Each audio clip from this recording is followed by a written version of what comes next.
एक ऐसा बच्चा जिसके माता पिता नहीं हैं और वो अपना जीवन यापन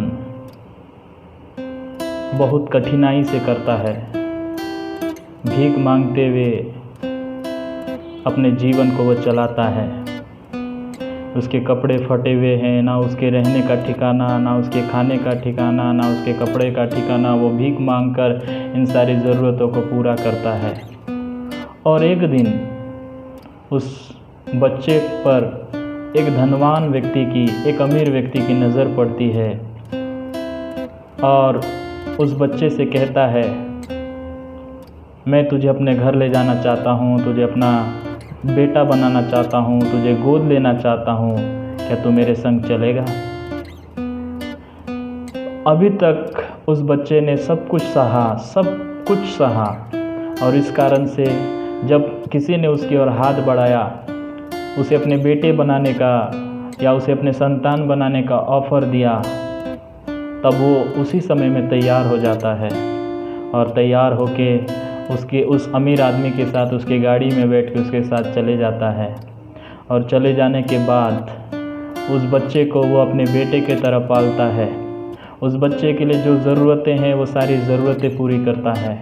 वो अपनी अमीरी, अपनी गरीबी को नहीं देखता, अपनी हालत को नहीं देखता। बच्चे की क्या ज़रूरतें हैं उसको अच्छी से अच्छी सुविधा, अच्छा से अच्छा घर, अच्छा से अच्छा कपड़ा, अच्छा से अच्छा सब कुछ उसके लिए देता है।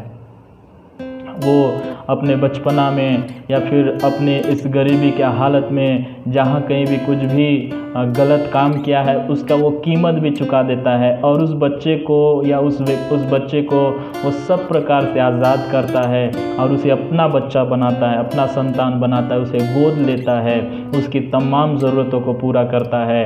अब वो एक भिखारी बच्चा नहीं है, अब वो अनाथ बच्चा नहीं है, अब वो गरीब बच्चा नहीं है, बल्कि एक राजकुमार बन जाता है।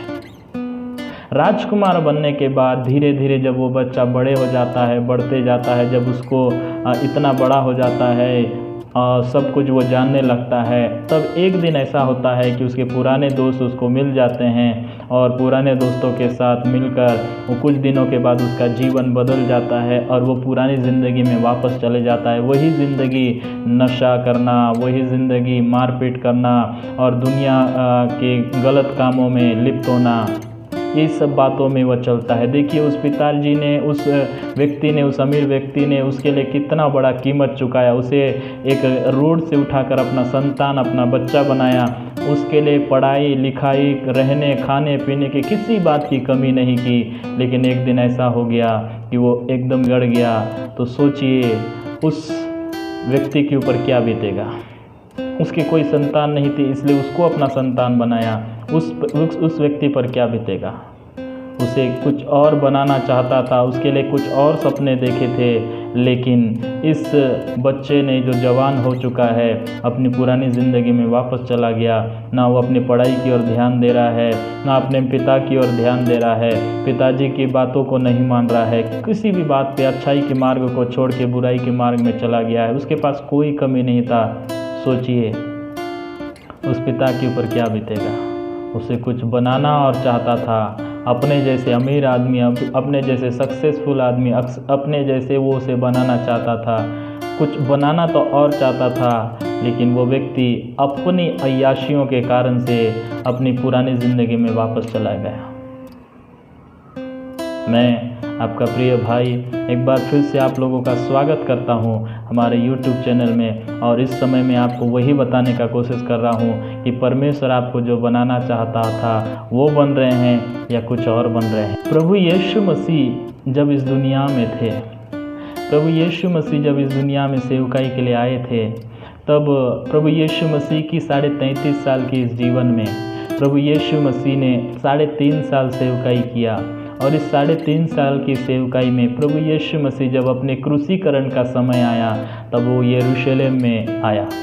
और यरूशलेम में कैसा आया हम जानते हैं। यरूशलेम में वो एक गदही के बच्चे के ऊपर बैठ के आया, और गदही के बच्चे के ऊपर जब बैठ कर आया तो लोग खजूर की डालियों को लेकर उसका स्वागत कर रहे थे, और दाऊद के पुत्र की होशाना कह रहे थे, और कुछ लोगों ने अपने कपड़े मार्ग में बिछाए थे। उस प्रकार से उसका स्वागत, ज़ोरदार स्वागत किया गया।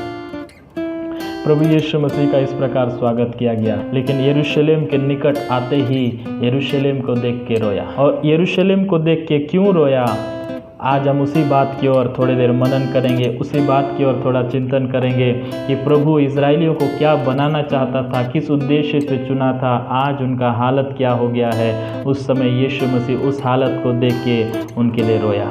और प्रभु यीशु मसीह जब उस नगर के लिए रोया तो उसका कारण हमें उस समय पता नहीं चलता है, और उस वचन को आगे जब हम पढ़ते हैं तब हमको पता चल जाता है प्रभु यीशु मसीह इजरायलियों के लिए, यरूशलेम के लिए, यहूदिया के लिए उस समय क्यों रो रहा है।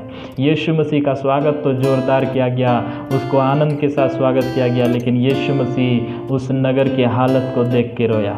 लूका रचित सुसमाचार उसका 19 अध्याय उसका 41 पद, जब यीशु मसीह उस यरूशलेम में प्रवेश किया, लोग उसका स्वागत किए। प्रवेश करते ही जब वो यरूशलेम के निकट आया तो यरूशलेम को देख के वो रोया। 19 अध्याय लूका 19 का 41, जब वो निकट आया तो नगर को देखकर उस पर रोया और कहा, क्या ही भला होता कि तू ही इसी दिन में कुशल की बातें जानता, परंतु अब वे तेरी आंखों से छिप गई हैं, क्योंकि वे दिन तुझ पर आएंगे कि तेरे बैरी मोर्चा बांधकर तुझे घेर लेंगे और चारों ओर से तुझे दबाएंगे, और तुझे और तेरे बालकों को जो तुझ में है मिट्टी में मिलाएंगे, और तुझ में पत्थर पर पत्थर भी ना छोड़ेंगे, क्योंकि तूने उस अवसर को जब तुझ पर कृपा दृष्टि की गई ना पहचाना। प्रभु यीशु मसीह उस नगर को देख के इसलिए रो रहा है क्योंकि प्रभु पिता परमेश्वर उस नगर को बचाना चाहता था, वहाँ के लोगों को बचाना चाहता था, इसलिए परमेश्वर ने उस पर अवसर दिया था, उसे कृपा की थी। लेकिन इस नगर के लोगों ने, इजरायली लोगों ने उस अवसर को ना पहचाना और वो परमेश्वर की आज्ञा के विरोध में ही चलते गए। मेरे प्रिय, प्रभु यीशु मसीह इस क्रूसीकरण के पहले यरूशलेम में आके यरूशलेम को कुछ हद तक इस प्रकार से सुधारने का प्रयास, उनको सही शिक्षा देने का शिक्षा को देते हुए उनको एक और मौका दे रहे हैं। शायद इसके बाद उनको मौका नहीं मिलेगा, इसलिए यीशु मसीह उन लोगों को मौका दे रहे हैं। देखिए, परमेश्वर के वचन जब हम पढ़ते हैं तो कुछ बातों को पता चलता है। यीशु मसीह जब यरूशलेम में प्रवेश किया तब उसने क्या किया, क्या क्या काम किया और कैसे कैसे दृष्टांत बताए, इनके द्वारा आज हम सीखने का प्रयास करेंगे। जिस प्रकार मैंने आपको बताया था शुरुआत में कि एक गरीब बच्चा, एक अनाथ बच्चा को एक अमीर व्यक्ति गोद लेता है और उसके लिए इच्छा रखता है, उसके लिए एक उद्देश्य रखता है, उसकी अच्छाई के लिए, उसके भविष्य की सुरक्षित करने के लिए उसके लिए बहुत सारी योजनाओं को बनाता है। लेकिन वो गरीब व्यक्ति से अमीर बना हुआ राजकुमार अपने आप में घमंड में आ जाता है और घमंड में आके अपने पुराने ही रास्ते में चले जाता है, जिसके कारण से उसका भविष्य खराब हो जाता है। उस समय उसका पिताजी जो उसे गोद लिया है इतना दुखी हो जाता है। उसी प्रकार इजरायलियों को परमेश्वर ने किस लिए चुना और वो क्या बन गए थे और अपने आने वाले जीवन में वो दंड के भागी होने वाले थे। उनके ऊपर जो अवसर दिया गया था उस अवसर का लाभ ना उठाने के कारण से आने वाले दिनों में दंड के भागी हो गए थे। उसी बात के द्वारा आज हम भी सीखने के लिए जा रहे हैं। यीशु मसीह ने उस नगर में आते ही पहले क्या किया, रोया। और सबसे पहले उसने क्या किया, मत्ती रचित सुसमाचार उसका 21 अध्याय 12 पद से लेके 17 पद तक हम पढ़ सकते हैं। हम ज़्यादा 12 पद से लेके 17 पद तक पढ़ते हैं तो इस बात का पता चलता है प्रभु यीशु मसीह नगर में जाते हैं और नगर में जाके उस मंदिर में जाते हैं जो यरूशलेम में परमेश्वर का भवन कहलाता है। उस मंदिर में जाने के बाद वो तुरंत क्या करते हैं, मंदिर में जाके वहाँ पे जो लेन देन कर रहे थे उन लोगों को निकाल देते हैं। सर्राफों के पीढ़े, कबूतर बेचने वालों को की चौकियाँ उलट दी और उसने उनको कहा, लिखा है मेरा घर प्रार्थना का घर कहलाएगा, परंतु तुमने उसे डाकुओं की खो बना दी है। परमेश्वर का वचन जब हम पढ़ते हैं, मंदिर का इतिहास के विषय में पढ़ते हैं, परमेश्वर के भवन के विषय में उसका जब इतिहास पढ़ते हैं तो इसका शुरुआत मूसा के समय में हुआ। वो मूसा के समय में परमेश्वर ने उनको आदेश दिया कि तुम मेरे लिए एक तंबू बनाओ जिसमें आकर मैं निवास करूं। और परमेश्वर के लोगों के साथ परमेश्वर निवास करना चाहता था, इसलिए उस तंबू को बनाने के लिए उसने कहा। ये हम निर्गमन के पुस्तक 25 अध्याय के 8 पद से हम इन बातों को देखते हैं। परमेश्वर का वचन कहता है परमेश्वर के लोगों के बीच में परमेश्वर निवास करने के लिए, उनके बीच में रहने के लिए परमेश्वर ने मूसा को आदेश दिया कि तुम मेरे लिए एक निवास स्थान बनाओ, और उस निवास स्थान का नाम मिलाप वाला तंबू कहा गया। और उस मिलाप वाला तंबू में परमेश्वर उपस्थित रहता था महापवित्र स्थान में, और उसी महापवित्र स्थान से लोगों को परमेश्वर आशीष देता था। उसी महापवित्र स्थान से परमेश्वर लोगों के लिए मूसा से बात करता था। उसी महापवित्र स्थान से लोगों को जो आदेश देना था वो आदेश देता था। तो मंदिर का शुरुआत इस प्रकार हुआ। वो मंदिर तंबू के रूप में था, फिर सुलेमान के समय में एक भवन के रूप में आया परमेश्वर की उपस्थिति के लिए। लेकिन परमेश्वर के वचन में यीशु मसीह क्या कहता है? यीशु मसीह के समय में इन इजरायली लोगों ने परमेश्वर के भवन को, परमेश्वर उपस्थित रहने वाले जगह को, पवित्र स्थान को इन्होंने क्या बना दिया? यीशु मसीह कहता है डाकुओं का खौफ बना दिया, डाकू लोगों के छुपने का स्थान बना दिया। और इससे पहले वो क्या कर देता है? व्यापार करने वाले सब बातों को, सब चीज़ों को उलट पुलट देता है, और उनको ये शिक्षा देता है कि मेरा घर प्रार्थना का घर होगा। परमेश्वर के वचन में लिखा है। मेरे प्रियो, परमेश्वर का वचन कहता है मंदिर क्यों बनाया था? परमेश्वर की उपस्थिति के लिए, परमेश्वर के लोगों के साथ परमेश्वर संगति करना चाहता था। लेकिन अभी इन लोगों ने क्या कर दिया? व्यापार का जगह बना दिया। इन लोगों ने क्या कर दिया? डाकुओं के लिए छुपने का जगह बना दिया। क्या उद्देश्य के साथ मंदिर को परमेश्वर ने स्थापित करने को बोला था, और इन्होंने क्या बना दिया? और उसके हम दूसरा परमेश्वर के वचन में हम देख सकते हैं इसी मंदिर के जैसे आज आपको और मुझको भी सीखना है कि परमेश्वर का वचन इब्रानियों उसका 3 अध्याय 6वां पद में कहता है। इब्रानियों 3 अध्याय 6 पद क्या कहता है? ये जो मंदिर है या ये जो घर है, प्रार्थना का घर, जो परमेश्वर का घर प्रार्थना का घर है, इन लोगों ने क्या बना दिया? आज हमको भी खुद को भी जांचना है। ये केवल इजरायली लोगों के लिए नहीं, बल्कि आज आपको और मुझको भी जांचने का जरूरत है। इब्रानियों 3:6 कहता है, परंतु मसीह पुत्र के समान परमेश्वर के घर का अधिकारी है, और उसका घर हम हैं। परमेश्वर का वचन क्या कहता है? परमेश्वर का पुत्र यीशु मसीह परमेश्वर के घर का अधिकारी है, और उसका घर हम हैं। मुझे सुनने वाले, आप हैं परमेश्वर का घर, मैं हूँ परमेश्वर का घर। लेकिन आपको याद रखना चाहिए कि परमेश्वर का घर हम हैं। तो परमेश्वर का वचन कहता है परमेश्वर उस जगह में उपस्थित रहने के लिए उस घर को बनाया है। परमेश्वर उस जगह में उपस्थित रहकर लोगों को आशीष देने के लिए उस घर को बनाया है। परमेश्वर ने उस घर को इसलिए बनाया ताकि वहाँ से लोगों को एक संदेश दे सके, शिक्षा दे सके। इसलिए परमेश्वर ने उस घर को बनाया है। परमेश्वर ने हमको इसलिए बनाया है ताकि हमारे साथ वास कर सके, हमारे साथ संगति कर सके। लेकिन यदि आप और मैं भी इजरायलियों के समान उसे डाकुओं की खौफ बना देंगे, वहाँ पे हमारे बुरे बुरे विचार छिपाने का जगह बना देंगे, ईर्ष्या, जलन, बुरी बुरी बातें हमारे हृदय में रहेगा, तो अशुद्ध हो जाएगा, और अशुद्ध जगह में परमेश्वर वास नहीं करता। पर मरकुस रचित सुसमाचार उसका 7 अध्याय उसका 21 पद से लेके 23 पद तक हम देख सकते हैं। यहाँ पे बहुत सारी बातों को लिखा गया है, और उसमें से आखिरी पद क्या कहता है? 23 पद, ये सब बुरी बातें भीतर ही से निकलती है और मनुष्य को अशुद्ध करती है। मनुष्य जो परमेश्वर का घर है, इस घर को क्या अशुद्ध करती है? परमेश्वर का वचन में लिखा है जो मन में है, जो मन में बुरी बातें, बुरे विचार, ईर्ष्या, जलन, लोभ, यही बातें मनुष्य को अशुद्ध करती है। और इस बात से हमको क्या सीख मिलता है कि जिस प्रकार यीशु मसीह इजरायलियों को सिखा रहा है कि प्रार्थना का घर को डाकुओं का खो नहीं बनाना चाहिए, प्रार्थना का घर को या परमेश्वर के घर को व्यापार का जगह नहीं बनाना चाहिए, अपने जीवन की सांसारिक ज़रूरत पूर्ति करने का जगह नहीं बनाना चाहिए। परमेश्वर का भवन आराधना भवन है, परमेश्वर का भवन प्रार्थना का भवन है, परमेश्वर का भवन लोगों के लिए आशीष का भवन है। हम परमेश्वर की भवन हैं, तो परमेश्वर का भवन में हमारे द्वारा परमेश्वर के लोग आशीषित होना चाहिए, हमारे द्वारा लोग प्रभु के पास आना चाहिए। यदि हमने उसे डाकुओं की खौफ बना के उसे अशुद्ध कर दिया है, तो मेरे प्रियो आज शुद्ध करने का जरूरी है। आज हम शुद्ध हो सकते हैं परमेश्वर के वचन के अनुसार। मत्ती रचित सुसमाचार 21 अध्याय 18 पद से लेके 22 पद तक यीशु मसीह एक रास्ते से गुजर रहे थे और उसे भूख लगा, तो इधर उधर नज़र दौड़ाने के बाद उसे एक अंजीर का पेड़ दिखाई दिया जो हरा भरा था, और उस अंजीर के पेड़ के पास जाके यीशु मसीह फल ढूंढ रहा था, उसे फल नहीं मिला। तब यीशु मसीह ने श्राप दे दिया और वो तुरंत सूख गया। ये अंजीर का पेड़ कौन है? ये इजरायली लोग हैं। इजरायली लोगों से परमेश्वर क्या चाहता था? फल चाहता था। क्या फल चाहता था? हम परमेश्वर के वचन में देखते हैं। इजरायली लोगों को परमेश्वर ने क्यों चुना था, इस बात को जब हम जान जाएंगे तब परमेश्वर क्या फल चाहता था उसके विषय में हम जान सकते हैं। पहला कारण इजरायलियों को चुनने का, परमेश्वर ने इसलिए चुना ताकि अब्राहम को किया गया वायदा उनके जीवन में पूरा करे। उत्पत्ति की पुस्तक उसका 12 अध्याय 3 पद, 17 अध्याय 4 पद, इन सारी आयतों में इन सारी बातों को देख सकते हैं। और दूसरा, परमेश्वर ने इजरायलियों को क्यों चुना? परमेश्वर का वचन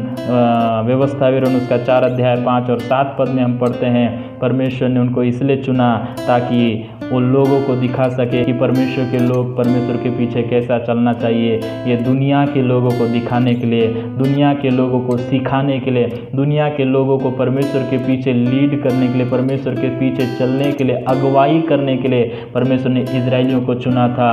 लेकिन ये सब जो बातें जिस कारण से परमेश्वर ने इनको चुना था वो कारण अब इनके जीवन में पूरा नहीं है। परमेश्वर का वायदा इनके जीवन में तब पूरा होगा जब परमेश्वर की आज्ञा को पालन करेंगे, और परमेश्वर के वचन के अनुसार ये लोगों के लिए आदर्श तब बनेंगे जब ये परमेश्वर के वचन के अनुसार चलेंगे। लेकिन इनके जीवन में फल नहीं है।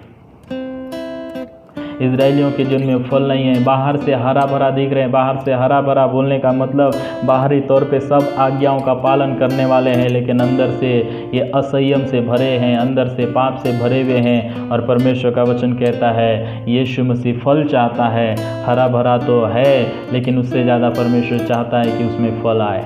परमेश्वर आपसे और मुझसे भी यही चाहता है कि आपके और मेरे जीवन में भी फल आए। परमेश्वर का वचन में हम देख सकते हैं यूनानी सुसमाचार उसका 15 अध्याय उसका 16 पद में देखते हैं, यीशु मसीह कहता है तुमने मुझे नहीं चुना परंतु मैंने तुम्हें चुना है और नियुक्त किया है कि जाकर के फल लाओ और तुम्हारा फल बना रहे। बाइबल के अनुसार 2 प्रकार के फलों को हम देख सकते हैं। मेरे प्रियो, क्या फल लाने के लिए यीशु मसीह कहता है? पहला तो हमें आत्माओं को जीतने का फल के विषय में हम सुनते हैं बार बार, लेकिन पहला फल वो नहीं है। पहला फल हमारे अंदर से निकलना चाहिए, हमारे अंदर में होना चाहिए। गलातियों 5 अध्याय 22 पद के अनुसार प्रेम, आनंद, मेल, धीरज, कृपा, भलाई, विश्वास, नम्रता, संयम, ये हमारे अंदर में आना चाहिए। हमारे अंदर में यीशु मसीह के जैसे बनने का इच्छा आना चाहिए।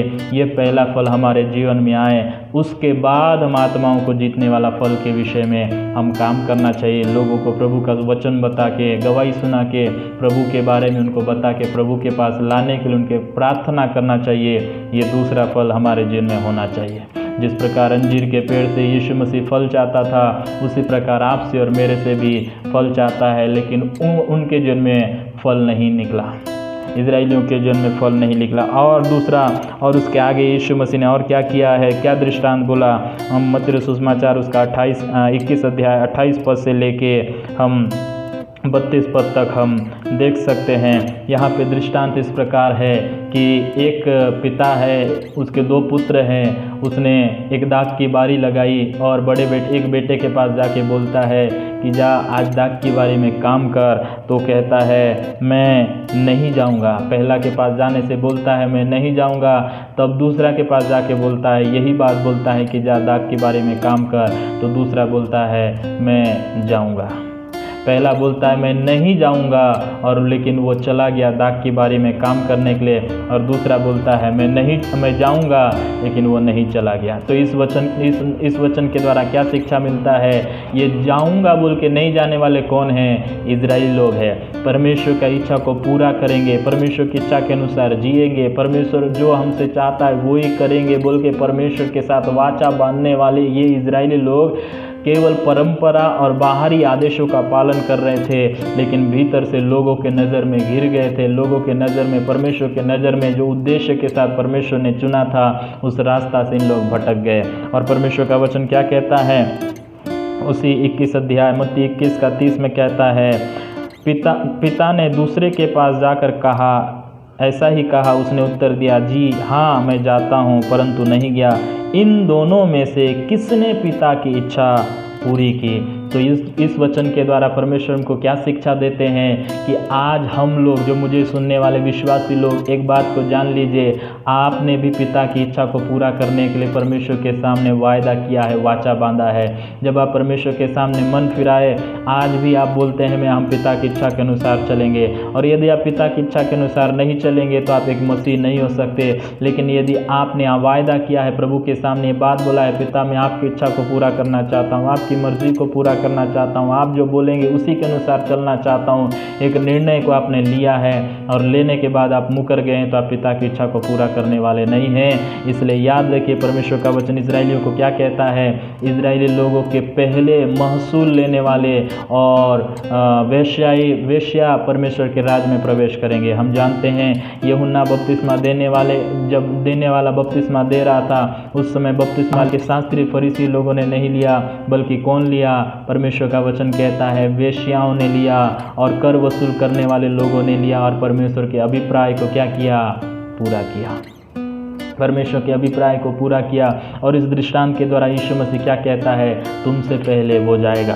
अगला दृष्टांत, यीशु मसीह एक और दृष्टांत को बोला, दुष्ट किसानों का दृष्टांत के विषय में हम देखते हैं। दुष्ट किसानों के दृष्टांत का ऐसे इस प्रकार दृष्टांत है कि एक गृह स्वामी ने एक बड़ी दाख की बारी लगाई और उस दाख की बारी में किसानों को ठेका दे दिया, और ठेका देने के बाद वो परदेश चला गया। परदेश से जाने के बाद यहाँ जब फल लेने का समय आया, तब उसने अपने दासों को भेजा और दासों को फल लेने के लिए भेजा। तब किसानों ने दासों को देखा, उन्हें मार पीट किया, उनको पत्थरवाह किया और कई लोगों को मार डाला। हम परमेश्वर के वचन में आगे देखते हैं, यहाँ पे इस प्रकार घटना होने के बाद दूसरा ग्रुप को उस स्वामी ने भेजा, तो दूसरा को भी मार दिया। फिर उसके बाद उस स्वामी ने अपने पुत्र को भेजा, तब इन लोगों ने उसे भी मार डाला। तब यीशु मसीह क्या कहता है कि अब क्या होगा जब उस स्वामी आएगा, तो वो स्वामी आने से उन बुरे लोगों को रीति से नष्ट करेगा और दाख की बारी का ठेका किसी दूसरे किसानों को देगा जो उन्हें समय पे फल दे। शिक्षा ये है कि परमेश्वर को देने वाला महिमा हम अपने पास नहीं रखना। परमेश्वर को देने वाला महिमा हम अपने पास नहीं रखना। यदि हम परमेश्वर की इच्छा के अनुसार नहीं जीते हैं तो सबसे बड़ा दुख परमेश्वर को होता है, यीशु मसीह को होता है। यदि हम जानबूझ के पाप करते हैं तो यीशु मसीह को दोबारा वो दुख देते हैं। बाइबल ऐसा बताता है। इजराइलियों ने वही किया। ये इजराइलियों जो किसान लोग हैं, इन्होंने पहले दासों को, भविष्यवक्ताओं को मार डाला, उसके बाद यीशु मसीह को भी क्रूस पे चढ़ा के मार डाला। इस बात को उन लोगों समझ गए और यीशु मसीह वहाँ से निकल गया। और अगला दृष्टांत क्या है? अगला दृष्टांत यीशु मसीह ने कहा विवाह का भोज के विषय में। एक व्यक्ति ने विवाह का भोज किया और भोज में बहुत सारे लोगों को बुलाया, और जब खाना बन के तैयार हो गया तो जितने लोगों को बुलाया गया था उन सब लोगों के पास दासों को भेजा ताकि उनको लेके आए, ताकि और जाके बोले कि विवाह का भोज तैयार है, आओ ग्रहण करो। तब ये दास लोग उनके पास चले जाते हैं, तो एक बोलता है मैंने खेत मोल लिया है, मुझे खेत देखने जाना है, मैं नहीं आ सकता, मुझे माफ़ करें। दूसरा बोलता है मैंने बैल मोल लिए हैं, मैं बैल जांचने जाना है, मुझे माफ़ करें, मैं नहीं आ सकता। तीसरा बोलता है मैंने अभी शादी किया है, मैं घर से बाहर नहीं निकल सकता, इसलिए मुझे माफ़ करें। ये जो लोग पहले आमंत्रित किए गए थे और नहीं जा रहे हैं, कौन लोग हैं मालूम? इजरायली लोग हैं। इजरायली लोग परमेश्वर के उस भोज में शामिल होने वाले थे, लेकिन इन्होंने परमेश्वर के आमंत्रण को स्वीकार किया और ऐन समय में उससे मुकर गए। आज इजरायली लोग जब यीशु मसीह के समय में थे उसी प्रकार जीवन जी रहे थे। परमेश्वर जो बोलता था वो नहीं करते थे। परमेश्वर की इच्छा के अनुसार चलने के बजाय अपने संसारिक धन के पीछे चल रहे थे, संसार के कामों को महत्व दे रहे थे, ना कि परमेश्वर की इच्छा को महत्व दे रहे थे। मेरे प्रियो, इसके द्वारा परमेश्वर का वचन हमें ये सिखाना चाहते हैं कि हम लोग जो परमेश्वर के वचनों को जान चुके हैं, परमेश्वर के वचनों को पहचान चुके हैं, हम संसारिकता के कारण से, नौकरी के कारण से, पैसों के कारण से, धन के कारण से परमेश्वर जो चाहता है उससे मुकर ना जाए। परमेश्वर क्या चाहता था इन लोगों से, और ये इजरायली लोग क्या हो गए? इजरायली लोग न्योता को या आमंत्रण को ठुकराने वाले लोग बन गए। और अगला हम परमेश्वर के वचन में हम देखते हैं अगला एक और दृष्टांत, एक और घटना को हम देखते हैं कि शास्त्री और फरीसी लोग यीशु मसीह के पास आके कहते हैं कि हमको कैसर को कर देना उचित है कि नहीं। तब यीशु मसीह ने उनसे सिक्का मंगवाया और सिक्का में देखते हैं, सिक्का में चित्र थे। तो यीशु मसीह ने पूछा ये चित्र किसका है? तब उसने कहा ये चित्र कैसर का है। तब यीशु मसीह ने कहा जो कैसर का है वो कैसर को दो, जो परमेश्वर का है परमेश्वर को दो। ये जो इजरायली लोग हैं ना परमेश्वर को दे, परमेश्वर का जो है वो केवल भेंट चढ़ाने को तैयार थे, लेकिन अपने आप को देने को तैयार नहीं थे। भेंट देना, सांसारिक धन दौलत देना आसान है, संसार का बलिदान चढ़ाना आसान है, लेकिन परमेश्वर को अपना जीवन, अपना सब कुछ सौंपना आसान नहीं है, और परमेश्वर वही चाहता है। तो मेरे प्रियो, इन सारे दृष्टांतों के द्वारा एक एक शिक्षा आपको और मुझको मिलता है। जिस प्रकार यरूशलेम का मंदिर अपवित्र हो चुका था, कहीं आप भी बाहर से मंदिर जैसे लेकिन अंदर से तो अपवित्र नहीं हैं। अपने आप को जांचिए। हम अपने आप का जीवन को देखना चाहिए कि मैं बाहर से तो परमेश्वर का जन के जैसे, परमेश्वर का भवन, परमेश्वर का मंदिर जैसे दिख रहा हूँ, लेकिन मैं अंदर अशुद्धता से भरा हूँ, तो परमेश्वर मेरे जीवन में कभी उपस्थित नहीं रह सकता। इजराइल लोग वैसे कर रहे थे। हम दूसरा घटना देखते हैं, अंजीर के पेड़ से परमेश्वर फल चाहता था, यीशु मसीह फल चाहता था, लेकिन उसमें फल नहीं है। परमेश्वर उन लोगों से फल चाहता था। क्यों परमेश्वर ने उनको चुना था? वो कारण हम जानते हैं, क्योंकि परमेश्वर का वायदा जो अब्राहम से किया गया था उसे पूरा करने के लिए, और लोगों के सामने, सारी दुनिया के लिए एक आदर्श परमेश्वर की प्रजा बन के लोगों के सामने एक आदर्श जीवन जीने के लिए परमेश्वर ने उनको चुना था। ये फल उनको लाना था, लेकिन इस फल को लाने के बजाय बाहरी रूप को, बाहरी चाल चलन को, अपनी गवाही को बना के रखे, लेकिन अंदर से वो वैसे ही के वैसे थे। आज भी आपको और मुझको जांचना है। बाहर से ठीक हैं, अंदर से खराब हैं। आप फल नहीं ला रहे हैं, आपके अंदर में आत्मा का फल नहीं है, तो आपके अंदर में आत्मा का फल आना है, यीशु मसीह के जैसे बनना है। और दूसरा, परमेश्वर के वचन के अनुसार आपको आत्माओं को जीतने वाला फल बनना है। आपके गांव, समाज, परिवार में बहुत सारे ऐसे लोग हैं जो नाश हो रहे हैं, उन तक सुसमाचार पहुंचाना है। तीसरा दृष्टांत में देखते हैं, परमेश्वर की इच्छा को पूरा करने वाला बनना है। हाँ बोल के परमेश्वर की इच्छा को मैं पूरा करूंगा बोल के बाद में मुकरने वाला नहीं बनना है। इजरायली लोगों ने वैसे किया, हाँ बोला और मुकर गए। हम परमेश्वर के वचन में इस बात को सीखते हैं कि हमको परमेश्वर की इच्छा को क्या करना है, पूरा करना है। दूसरा, और हम आगे बढ़ते हैं तो जो दुष्ट किसान हैं वो दासों को मार डाले, पुत्र को भी मार डाले। हम परमेश्वर के, यीशु मसीह के दुख का कारण नहीं बनना है, यीशु मसीह के कष्ट का कारण नहीं बनना है, बल्कि यीशु मसीह को समय पे उसका जो फल है, परमेश्वर की महिमा जो है उसी को देना है, हम किसी और को नहीं देना है। तीसरा, विवाह भोज, परमेश्वर के वचन में जो परमेश्वर ने हमको बुलाया है उसके लिए हमको तैयार रहना है। संसारिकता को आगे रख के परमेश्वर से दूर नहीं होना है। परमेश्वर का वचन कहता है जो कलीसिया है, मसीह की दुल्हन है, अपने आप को हमेशा तैयार रखना है। संसारिकता के कारण से अपने तैयारी को रोकना नहीं है। और तीसरा, और हम आगे देखते हैं, जो परमेश्वर का है वो परमेश्वर को देना है, जो संसार के अधिकारियों का है अधिकारियों को देना है।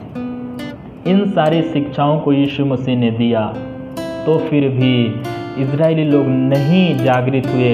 तो क्या हो गया मालूम जानते हैं? यीशु मसीह ने पहले ही बोल दिया था कि मंदिर को ढाया जाएगा। AD 70 में यरूशलेम को नाश किया गया। जो भविष्यवाणी किया गया था AD 70 में पूरा हुआ। यरूशलेम नाश किया गया, मंदिर को नाश कर दिया गया, आज भी उसी हालत में है। और AD 70 में नाश करने के कारण से इजरायली लोग तितर बितर हो गए और 2000 साल तक दुनिया के कोने कोने में फैले रहे, और 1948 में वापस वो राष्ट्र स्थापित हो गया। समझिए, परमेश्वर ने वार्निंग दिया था अपने दूतों के द्वारा, भविष्यवक्ताओं के द्वारा, यीशु मसीह के द्वारा। उस वार्निंग को उन्होंने नहीं सुना, तो AD 70 में यीशु मसीह के जन्म के 70 साल बाद उनके ऊपर दंड आया और वो दुनिया में तितर बितर हो गए। पीढ़ी दर पीढ़ी परमेश्वर के सामने माफ़ी मांगते रहे, प्रार्थना करते रहे। AD 70 के बाद 2000 साल तक तितर बितर दुनिया के देशों में तितर बितर होकर रहे। 1948 में परमेश्वर ने अनुग्रह किया। 1948 उनका देश को फिर से एक राष्ट्र घोषित किया गया, और उसी समय में अंतिम समय शुरू हो गया। मेरे प्रियो, आज के इस वचन के द्वारा मैं क्या सिखाना चाह रहा हूँ, आपको क्या बताना चाह रहा हूँ? इजरायलियों के द्वारा हमको सीखना चाहिए क्या परमेश्वर बनाना चाहता था। परमेश्वर हमको पवित्र बनाना चाहता है, बाहरी दिखावटी नहीं, अंदर से यीशु के जैसे, बाहर भी यीशु मसीह के जैसे, अंदर भी यीशु मसीह के जैसे हमको पूरी रीति से पवित्र बनाना चाहता है। जैसे यीशु मसीह उसका पुत्र है वैसे हमको अपना पुत्र बनाना चाहता है, पुत्रत्व का पूरा स्वभाव हमारे अंदर में लाना चाहता है। लेकिन क्या आज हम ढोंग कर रहे हैं, क्या हम अभिनय कर रहे हैं और हमारा बाहरी रूप अलग है, सुंदर है, अंदर का रूप खराब है। बाहर से धर्मी दिखाई देते हैं, अंदर से अधर्मी हैं। बाहर से मसीही दिखाई देते हैं, अंदर में मसीहत का कोई स्वभाव नहीं है। बाहर से विश्वासी दिखाई देते हैं, अंदर से विश्वास नाम का कोई चीज़ नहीं है। बाहर से परमेश्वर के पीछे चलने वाले लोग, लेकिन अंदर से परमेश्वर के पीछे चलने वाले नहीं। मेरे प्रियो, मैं आज इस वचन के माध्यम से एक बात बताना चाहता हूँ। परमेश्वर आपके लिए, आपको सच्चा और मसीह जीवन जीने के लिए, एक परमेश्वर के संतान बनाने के लिए परमेश्वर ने कीमत चुकाया। जैसा उस व्यक्ति ने रोड से उठाकर उसको अपना राजकुमार बनाया और उसके लिए सब कुछ कीमत चुकाया, उसी प्रकार परमेश्वर ने आपके और मेरे लिए कीमत चुकाया है। तो हम जागृत हो जाएं, सचेत हो जाएं। कहीं उन इजराइलियों के समान हम भी अनंत काल का दंड के लिए भागी ना बने। इजराइलियों को तो 2000 साल अलग रहना पड़ा, हमको अनंत काल के लिए अलग रहना पड़ सकता है, अनंत काल के लिए नरक का दंड सहना पड़ सकता है। इसलिए आज मौका है, आज परमेश्वर के पास हम लौट के आएँ, परमेश्वर के पास लौट के आएँ और परमेश्वर का जो मंदिर है उसे पवित्र रखें। जो परमेश्वर फल चाहता है वो फल हम दें, परमेश्वर का वचन के अनुसार हम उसकी इच्छा को पूरा करें, परमेश्वर के वचन के अनुसार उसी को महिमा दे, परमेश्वर के वचन के अनुसार जो संसारिकता को त्याग कर परमेश्वर को महत्व दे, परमेश्वर के वचन के अनुसार जो परमेश्वर का है वो परमेश्वर को दो, परमेश्वर की महिमा किसी और को ना दे। क्या आज के वचन को आप समझ पाए हैं? क्या आज के वचन के द्वारा आज अपने आप को जांच पा रहे हैं? अपने आप को सही बनाएं, अपने आप को वचन के अनुसार बनाएं। मैंने आपको बस ऊपरी लाइन बताया है, यदि आप इसके गहराई में जाना चाहते हैं तो इन वचनों को अध्ययन कीजिए। परमेश्वर यीशु मसीह आपको देख के रो रहा है या आपको देख के खुश हो रहा है?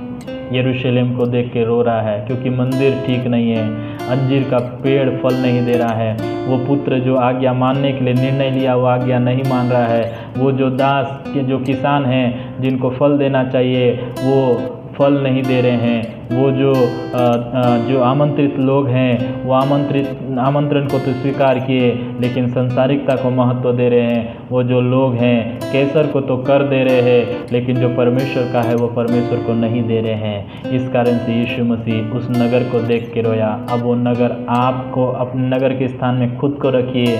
यीशु मसीह आपको देख के रो रहा है या आपको देख के खुश हो रहा है, आपको देख के गर्व कर रहा है कि इसके लिए मैंने अपनी जान को दिया, ये मेरा सच्चा बेटा है। अय्यूब को देख के जैसा परमेश्वर ने बोला, देख रहा है मेरा बेटा, मेरा दास अय्यूब को कैसा मेरा भय मानता है, बुराई से अलग रहता है। क्या आपके लिए परमेश्वर ऐसा बोल सकता है? जैसा यीशु मसीह से उसने बोला, ये मेरा प्रिय पुत्र, इससे मैं अत्यंत प्रसन्न हूँ, क्या आपके लिए परमेश्वर ऐसा बोल सकता है? यदि नहीं बोल सकता तो आज एक निर्णय परमेश्वर के सामने लीजिए, एक नया जीवन शुरू कीजिए। आइए हम प्रार्थना करें। सर्वशक्तिमान पिता, हम आपके सामने झुक जाते हैं क्योंकि आप महिमा की योग्य है। हमारा दिखावटी जीवन से हम बाहर आके एक सच्चा मसीह जीवन जीने के लिए पिता आप हमारी सहायता कर। लोगों को, समाज को, खुद को संतुष्ट करने के लिए नहीं, आप प्रसन्न हो वैसा ज़िंदगी जीने के लिए सहायता कर। हम पवित्र बने रहें, आपको फल, आप जो फल चाहते हैं वो फल देने वाले बने, आपकी इच्छा को पूरा करने वाले बने और जो आपको पहला स्थान देने वाले बने। पिता परमेश्वर हमारी सहायता कर। जिस प्रकार यीशु मसीह नगर को देख के रोया, उस प्रकार हमें देख के आप ना रोए बल्कि हमें देख के खुश हो।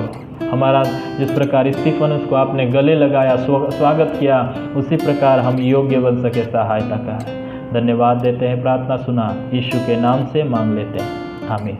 परमेश्वर का वचन यदि आपको समझ में आया है तो इसे शेयर कर सकते हैं, आपके लोगों को बता सकते हैं और यदि आपने सब्सक्राइब नहीं किया है तो आप सब्सक्राइब कर सकते हैं। परमेश्वर आप सबको आशीष दे। सबको जय मसीह।